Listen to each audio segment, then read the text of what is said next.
हम जब एक सामान्य गरीब परिवार का बच्चा जब अपनी तैयारियां स्टार्ट करता है तो उस समय हम जब तक वह होश संभालता है, जब तक उसको समझ में आता है कि हमें करना क्या है, आगे बोलना, आगे पढ़ना कैसे है, उससे पहले उसकी आयु पूर्ण हो जाती है।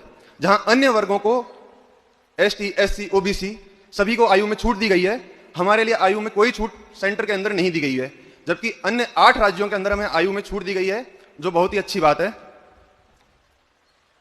आयु की छूट के बाद में हमें है पंचायती राज और नगरीय निकायों के अंदर रिजर्वेशन नहीं दिया गया है। न्याय के जो 3 पॉइंट बाबा साहब भीमराव अम्बेडकर ने माने हैं, वो 3 पॉइंट में है सामाजिक, राजनीतिक और आर्थिक।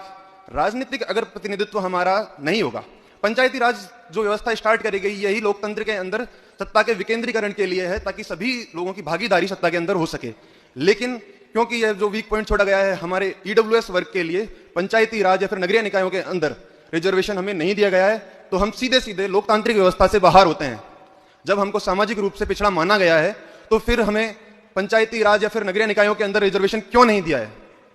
तो यह रिजर्वेशन हमें पंचायती राज और नगरीय निकायों के अंदर दिया जाना चाहिए। अगर ये नहीं दिया जाता है तो हम फिर लोकतंत्र से एलिनेट होते हैं और हम इस व्यवस्था से बाहर निकलते हैं। इस व्यवस्था से बाहर निकलना मतलब 2M दर्जे का नागरिक बन जाना। हम इस देश के नागरिक नहीं है, ऐसा माना जाना है। हमारी महिलाओं को भी इस रिजर्वेशन का फायदा नहीं मिलता है।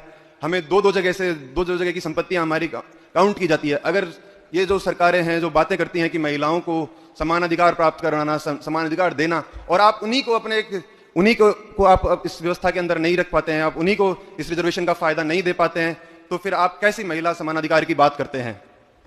इस लोकतंत्र की अवधारणा ही यह है कि समान अधिकार, सभी को समान अधिकार, लेकिन उसी के अंदर हमारा एक पिछड़ा वर्ग है, आर्थिक पिछड़ा वर्ग, उसको ही आप इस व्यवस्था से अलग कर देते हैं, तो फिर कैसा समान अधिकार?